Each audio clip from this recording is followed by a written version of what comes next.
اما بعد فاعوذ باللہ من الشیطان الرجیم بسم اللہ الرحمن الرحیم ان اولیاءہ الا المتقون سبحان اللہ مولانا العظیم وصدق رسولہ النبی الامین الکریم۔ آئیے ہم اور آپ اپنے اصول و دستور کے مطابق سب سے پہلے شہر یار ارم تاجدار حرم سبحان اللہ مالک عرب و عجم مصباح الظلم دافع البلاء والعلم سرور عالم شاہد عالم نور مجسم جناب محمد صلی اللہ تعالی علیہ وسلم ارواحنا فدا صلی اللہ تعالی علیہ وسلم کی بارگاہ میں درود پاک کا نذرانہ پیش کرے۔ اللہم صلی علی سیدنا شفیعنا مولانا محمد بارک وسلم صلاۃ و سلام علیہ یا رسول اللہ صلی اللہ صلی تعالی اللہ علیہ علیہ وسلم۔ خطیب اہل سنت حضرت علامہ مولانا محمد احمد صاحب قبلہ نظامی کے حکم پہ تھوڑی دیر کے لیے میں حاضر آیا۔ میرے بعد انشاءاللہ جس کا آپ انتظار کر رہے ہیں مدح سرائی کے لیے، وہ ایک شاندار اور میٹھا خوبصورت لہجہ جو آج سکہ رائج الوقت بنا ہے، جناب احسان جین پوری وہ آئیں گے۔ اس کے بعد آپ اور علماء جس کا انتظار کر رہے ہیں وہ عظیم خطیب بھی جلوہ بار ہونے والا ہے، جسے ہم سارے لوگ سنیں گے انشاءاللہ۔ بس چند منٹوں کے لیے آپ کے درمیان حاضر آیا ہوں۔ اللہ تبارک و تعالی ہم سب کی حاضری کو غوث اعظم کے طفیل قبول فرما لے، آمین۔ ٹھوکر سے اپنی سنگ کو بھی لال کر دیا، کیا بات ہے، ٹھوکر سے اپنی سنگ کو بھی لال کر دیا، بدحال کو آپ نے خوشحال کر دیا۔ سبحان اللہ سبحان اللہ۔ ٹھوکر سے اپنی سنگ کو بھی لال کر دیا، بدحال کو آپ نے خوشحال کر دیا۔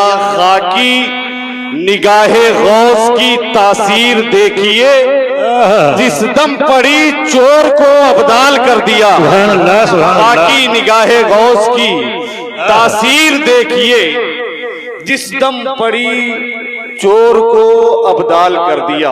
حضرات محترم بہت تیزی کے ساتھ آپ سماعت کر لیں۔ یقیناً ہم ایسی ذات کی یاد میں یہاں آئے ہیں جو صرف ولی نہیں بلکہ سید الاولیاء ہے، سبحان اللہ سبحان اللہ۔ جو صرف قطب نہیں بلکہ قطب الاقطاب ہے، سبحان اللہ۔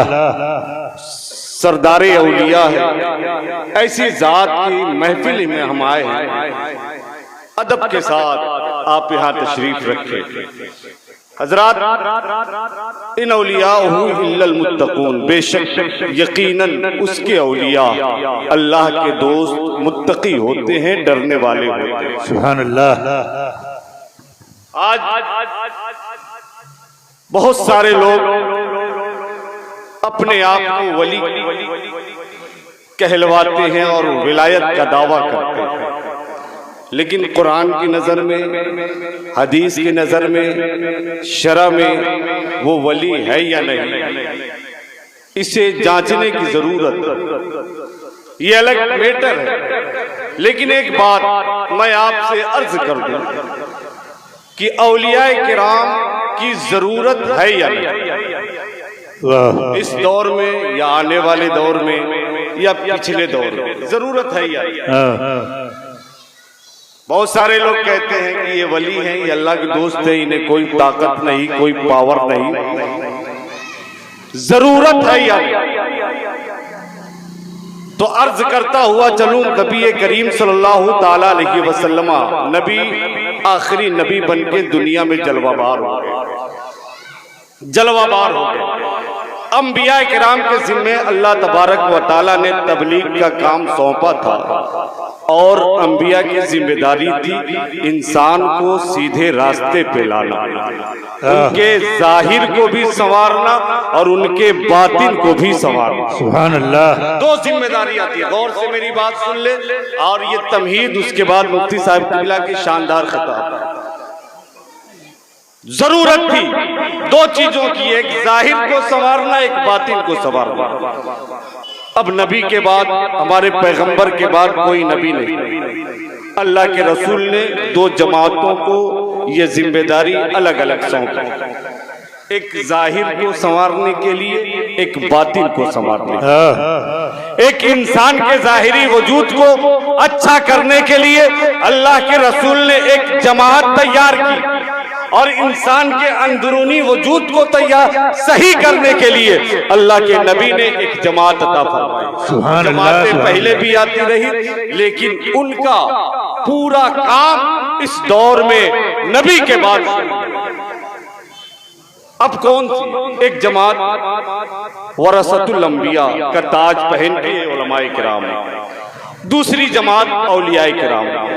اولیاء آتے رہے پہلے بھی، ایسا نہیں کہ نبی سے پہلے ولی نہیں، آتے رہے۔ اب بات میں عرض کرنا چاہتا ہوں کہ کیا مطلب تھا دو جماعت تیار کرنے کی، کیا وجہ تھی دو جماعت تیار کرنے کی؟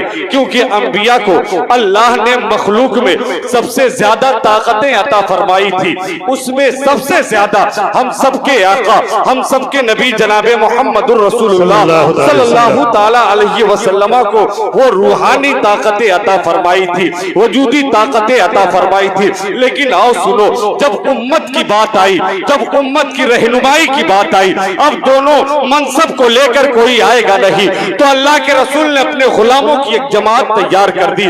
اب انسانوں میں، اب نبی کی امتیوں میں، نبی کے غلاموں میں کسی کو اپنی زندگی کو راہ راستے پہ لانا ہے، یا تو بذات خود وہ آئے گا، یا علماء تبلیغ کریں گے، اس تک دین پہنچائیں گے اور کہیں گے دیکھو جس راستے پہ تم ہو وہ راستہ صحیح نہیں ہے، جن آذان کو سن کر تم بھاگ جاتے ہو یہ طریقہ اسلام نہیں ہے، آذان سنو تو مسجد آ جاؤ، لیکن جب مسجد پہنچو گے تو تمہیں وضو بنانا پڑے گا، نماز سے پہلے وضو مکمل کرنا ہوگا، اس کے بعد تم نماز پہ کھڑے ہوگے، کہے گا حضور ہمیں نہ وضو بنانے کا طریقہ معلوم، نہ ہمیں نماز پڑھنے کا طریقہ معلوم۔ امام کہیں گے، امام صاحب کہیں گے آؤ آؤ میں تمہیں سکھاتا ہوں، اللہ اکبر، وہ شخص پہنچے گا بارگاہ امام میں، بارگاہ میں پہنچے گا، کہا حضور میں آپ کا مقتدی بننا چاہتا ہوں، میں نمازی بننا چاہتا ہوں، لیکن طریقے مجھے معلوم نہیں، کہا بتاؤ کیا کرنا ہے، کہا وضو کا طریقہ پہلے بتائے،